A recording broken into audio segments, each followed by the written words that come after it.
Hello, everyone. Welcome back to another episode of the One to Know podcast. I'm Joel Haas. I'm Avery Hill. I'm Lyle Alenstein. Today, we're going to be talking about a few more of Penn State's recent commitments and discussing Penn State's rankings in the new EA Sports College Football 25 video game.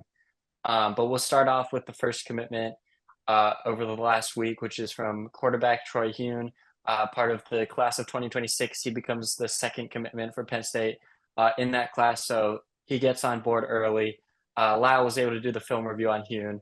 Lyle, what were you able to see from him? I looked at the tape from Hune, number 10 quarterback in the class of 2026, and for good reason. I mean, really good pocket passer. He's got really good awareness. He can do a little bit of everything. Obviously, he could throw on the run.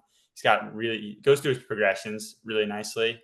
I think one thing that's lacking with him a little bit is just obviously he showed a lot with his legs. I think he ran for 36 yards on like 12 attempts, 3 touchdowns during his sophomore season. And I don't really think a whole lot of that was him like design runs. It was more just scramble, short yardage stuff, try to find it in the end zone. So that's something you could develop over time with athleticism as you're going up to the collegiate level. But I think good pickup. I honestly saw a lot of Drew Aller from him, which might be a bit of a reach considering he's going into his junior year. And I don't know what even math class this dude's taking, but like I think it was a good pickup. I mean, considering the 2025, you're looking at missing out on Zollers and just most recently Malik Washington. And obviously, you're not really missing out on them because I think they're committed. They were committed to going with Peck and Kritza, the 2025 class, which I still think Malik Washington's better, but we can move past that. I've been impressed with some of the tape Kritza's been showing during some camps, even though it's just literally highlight tape. So take that how you will.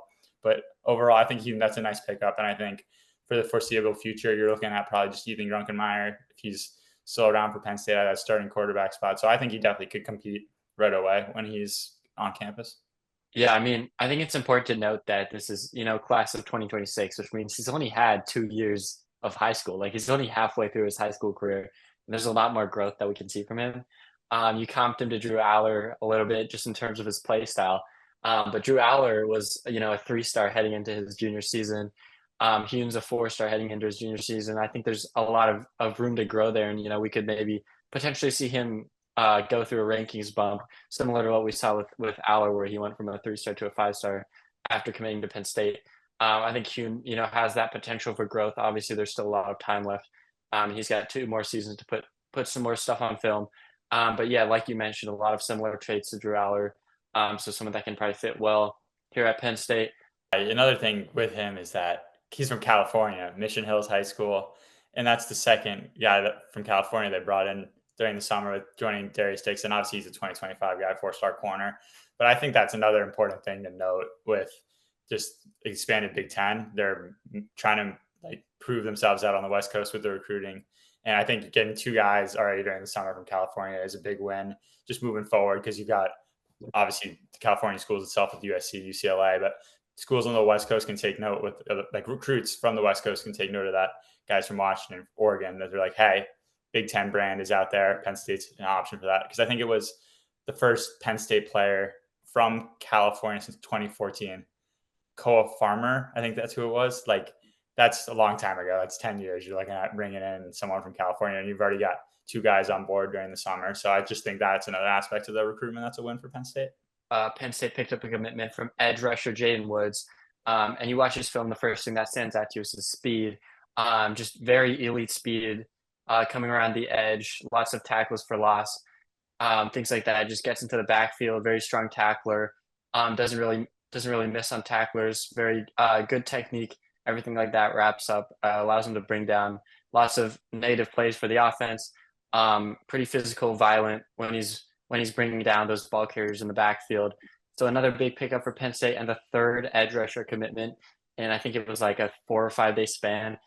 So just a really crazy run there for defensive line coach Deion Barnes of Penn State, adding a bunch of guys to that defensive line class, which before that streak, people were kind of questioning, Penn State's got a lot of commitments coming in, but, we're not seeing too many on the defensive line. And then bang, 3 in a row over, again, I think 4 days it was.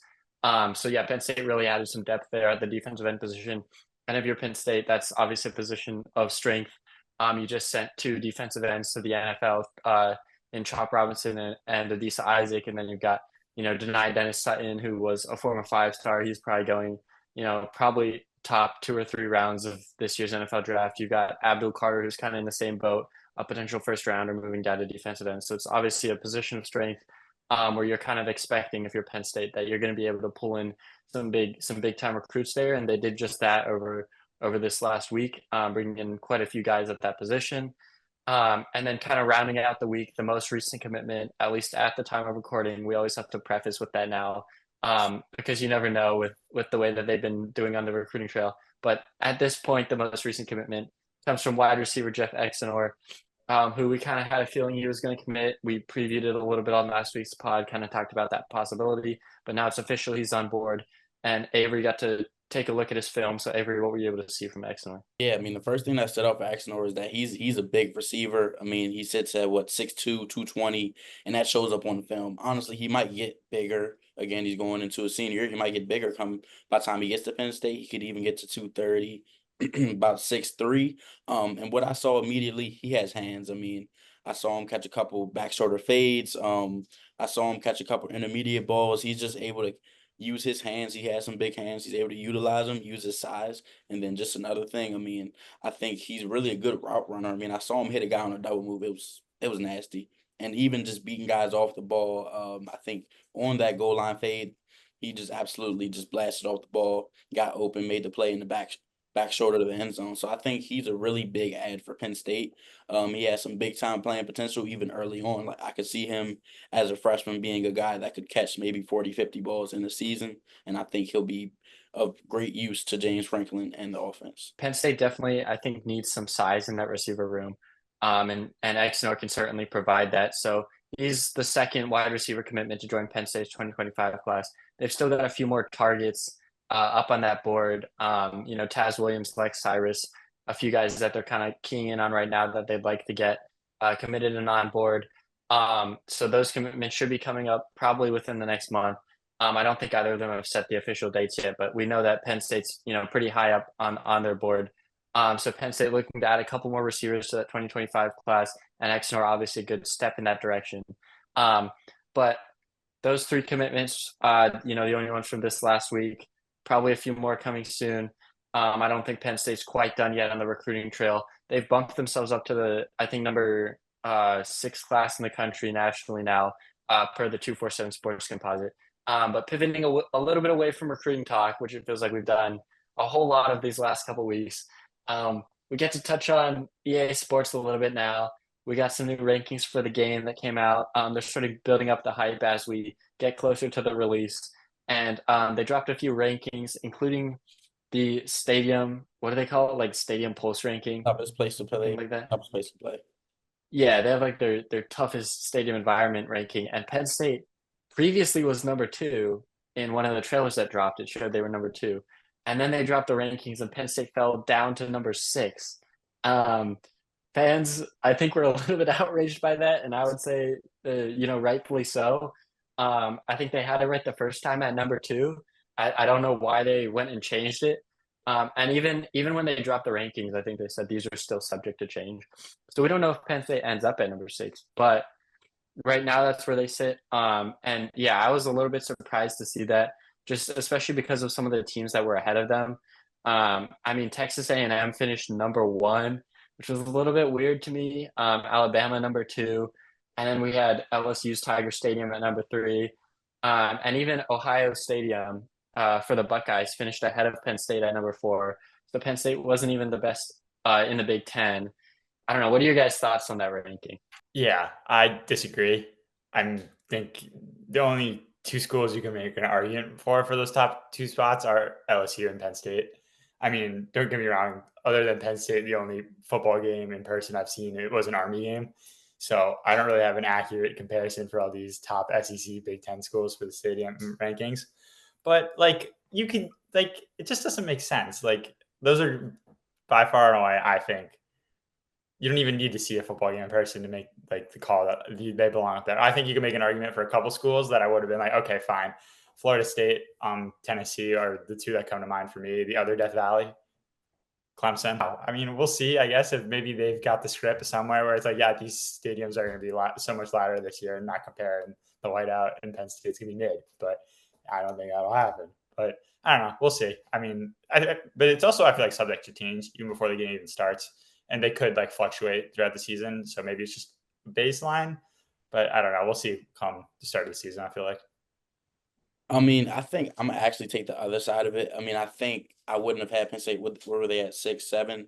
I wouldn't have had them that low. I would say in the top four, but I do also think you have to factor in recent success. I mean, obviously they've won, the obvious games, but they haven't won the big games, which is a big part of home field advantage. It allows you to take those games against bigger teams. So I wouldn't have had them at 2. And I do think, thinking about the trailer, the reason they were at 2 is because I know in, I guess, dynasty mode and everything, the ratings are subject to change throughout the season. So, I mean, they probably got it from a clip within dynasty. So that makes sense. But I do think, again, past success, I mean, you look at LSU, they're 18-3 in the last 3 seasons. They were undefeated at home, of course. They were undefeated at home this season. Even schools like Georgia, I mean, Georgia just doesn't lose. So they kind of already automatically kind of get a bid into it. And then, of course, they kind of get home field advantage knowing that they play at the Mercedes-Benz Stadium almost like 3 times a year. That's kind of their second home.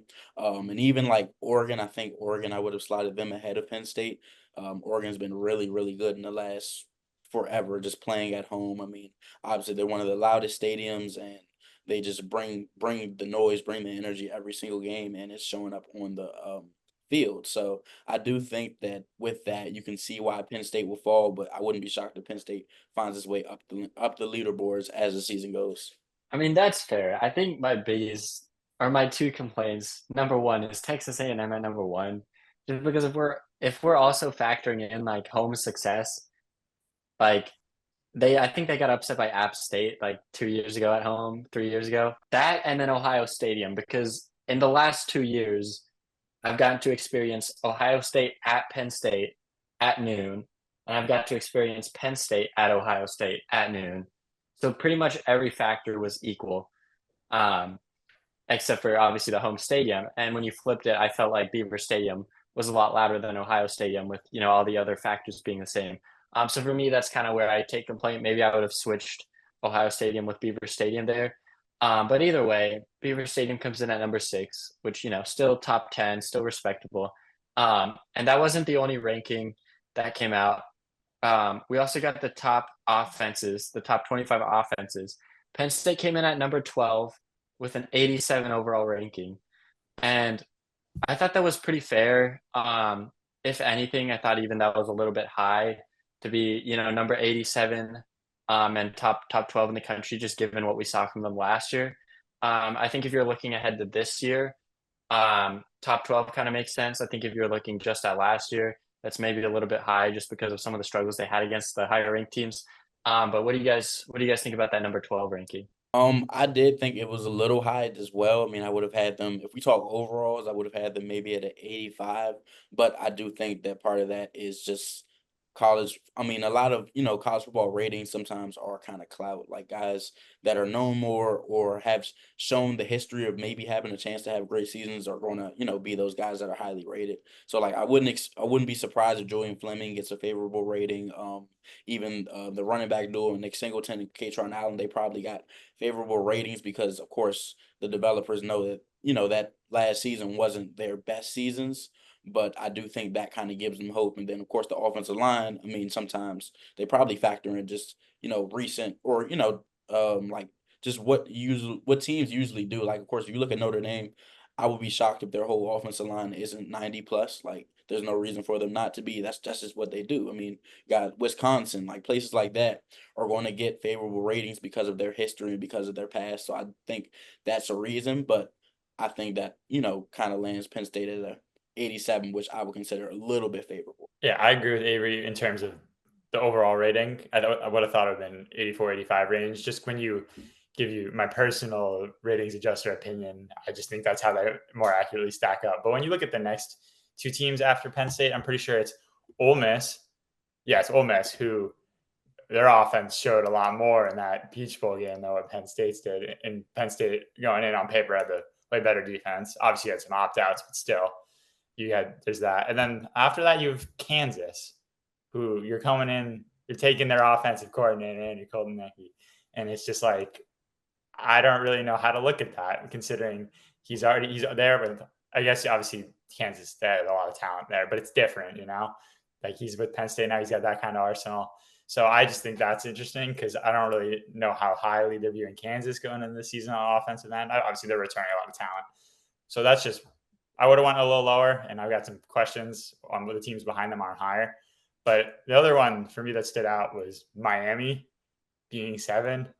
Like, is Cam Ward really all that? Like, is that really how they're viewing? Is he like the savior of Miami? Like, I guess. Cool. I know he's getting paid a couple million, I think. I don't know. Supposedly, we can't confirm.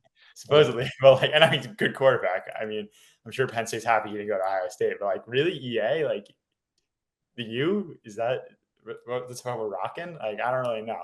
They've been preseason, whatever, top 25, I feel like, for at least the past couple of years. And I obviously, you guys can correct me on that wrong off the top of my head. I feel like they've been huge disappointments every single season recently. So that's the only one above Penn State. I would have been like, okay. But that's how my overall looking at the offenses is so far. I will add, I mean, I think the ratings, which is this is why it confuses me. The ratings were on the lower end this year. I mean, I saw a comparison to NCAA 14. I mean, Alabama was an outlier. They were 99 overall, and I definitely used them a lot. Don't worry about it. But anyways, yeah, they were kind of on the lower end, so I was really expecting Penn State to really be around that maybe 85 range, and it's not like a range that'll put them outside of the top 25. The lowest ranked team on the top 25 is USC at 83 overall, which I would argue they could be higher, but of course with the loss of Caleb Williams and Brendan Rice and everyone, I think that kind of changes things. But yeah, it's a really confusing list. Some things are backwards, some things don't make sense. Tennessee's not in the top 25. I'll throw that out. That is abysmal. I don't understand why they're not there. So yeah, EA again, no ball, get better. Offensive rankings a little bit brutal. I know Twitter was kind of in a buzz after those dropped, and then not long after the defensive rankings come out, and I would argue those were even worse. You had Penn State slotting in at number 9 with an 88 overall, which, okay, top 10 defense, 88 overall. I would argue they should be a little bit higher. But an 88 overall for the defense with an 87 overall for the offense was a little bit confusing to me, just given what we saw last year. Just the complete, the huge gap between the offense and defense that we saw last year, and then EA puts them one number apart here in their rankings, which to me was a little bit confusing, but I think they're kind of projecting it forward to what we're going to see in 2024. And if you look at it through that lens, I guess it makes a little bit more sense. So overall, I mean, Penn State number 9 ranking, I would have put it a little bit higher. I can see where they were coming from though, with Penn State just losing so many pieces. But then you start to look at some of the other teams on the list, and you start to find some I don't want to call it a mistake, but some questionable choices there. What were your guys' thoughts on the defensive rankings? It doesn't make sense. Like, as I talked about USC, they're ranked 83 overall offensively. They are an 86 defensively. The same team that gave up like 50 points a game and forced Caleb Williams to throw for 500 yards just to have a chance, just to lose the game, has an 86 overall defense. And Lincoln Riley's still the head coach. We all know he's all offense, no defense. It's not really making sense. It's not a good showing from EA. Even Colorado, I don't think they have top 25 defense. Like, I mean, if we're looking at it from a just overall rankings perspective, I just want to say justice for Iowa, because their defensive ratings should be bumped up a little bit because their defense is their offense. So yeah, that's just what I'm going to say there. Justice for Iowa. But in terms of Penn State perspective, 88, like, fine. I don't think it correlates at all to how they did it with the offense, because I guess if they're projecting it forward, fine. But I think you got to look at last year, and it's like, all right, Penn State, yes, you're losing Manny Diaz. Like, sure, you can't even see coaches and coordinators in the game, so that doesn't mean anything. But it's like they were in the top 2 to 3 in the country for large majority of defensive statistics last year, and just sent a bunch of guys to the NFL. You're like, that's so much, and they're returning so much talent, and it's like, I don't know who you're putting them over in that rankings. Like, you can make an argument for, I think, literally most of those teams ahead of them, but I feel like you got to touch at least 90, like, at the minimum, like, especially because with the offensive rating only being one behind, with the defense being levels ahead of the offense last year. That's just my overall look at Penn State with the defense. I think that defense can go up a little bit. And hey, you get some dominant performances against Bowling Green, then maybe it goes up. But I don't know. Overall, I think they should be a little higher. 90 would be my minimum, but that's just that. Yeah, they also had Ohio State in at number 1 with a 96 overall defense, which if you had told me a few years ago, that would have been crazy. But honestly, with Jim Knowles coming in at defensive coordinator, the turnaround they were able to have last year, you could argue their defense was stronger than their offense last year. I would say that's, a pretty fair ranking. I would have put Georgia above Ohio State personally, and then Oregon comes in at number 3, so now a Big Ten team. And then you've also got Michigan sliding in at number 7 despite losing most of their defense. I know I think both their defensive tackles come back, and other than that, they lose everyone. And they slot in above Penn State. So, if you're looking forward to next year, this doesn't really make sense to me because you probably would have dropped Michigan a lot after, all the pieces that they're losing. And then if this is a reflection of last year, again, I would have had Penn State higher and Michigan higher. But anyway, Penn State coming in with the 4th best defense in the Big Ten, according to EA, which I kind of disagree with. I don't see them finishing anywhere outside of the top 3, even with the new teams coming in. But that's just me. Again, EA, if you wanted some advice, you can always reach out. We're here for you. Penn State's overall team ranking, which was an 88 overall, puts them at number 9 and 3rd in the Big Ten behind Ohio State and Oregon, who take number 2 and number 3. I think that's a pretty fair ranking, top 10 team, but as we've seen in the past, Penn State's been unable to get over the hump against some of the top teams, which keeps them from being ranked any higher than number 9. And a number 9 ranking would give them a berth in the college football playoff this upcoming season with the expansion to 12 teams. I think number 9 is pretty fair.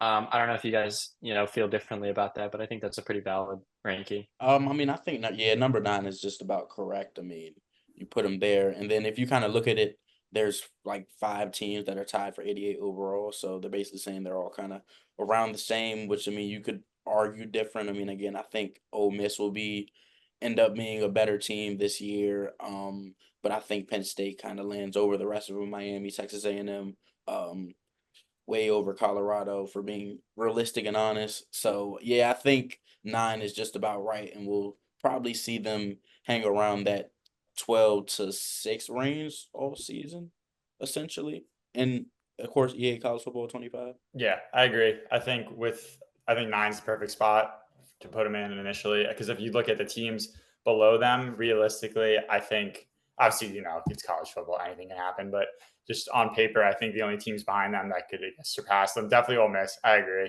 My early take is that I think Ole Miss will be in the national championship. Whatever, might be a little hot of a take, but I think they're that good. But as we can move on from that now.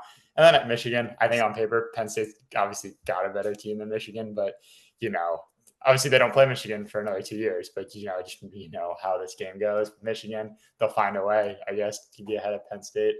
But other than that, I think the 9 ranking is fair overall. I don't really want to match this because this is a video game, but if you look at all these way too early preseason polls by these various outlets, Penn State's been fluctuating between that 7 to 12 range, which is in a playoff spot. I saw this was a while ago. I think one outlet had them at 17, but that was comfortably the lowest that I saw from whatever was put out. So I think 9's fair. They can move up. They're not going to, I think they'll win their first couple of games. So I don't really know how battle tested they're going to view these rankings when you're moving up teams, but I think it's fair. You're not really going to get any huge drop or increase till you've got the real true Big Ten challenges. I will say, though, I did think that Michigan would get a more favorable rating being the defending national champions, but I guess they have no love at EA.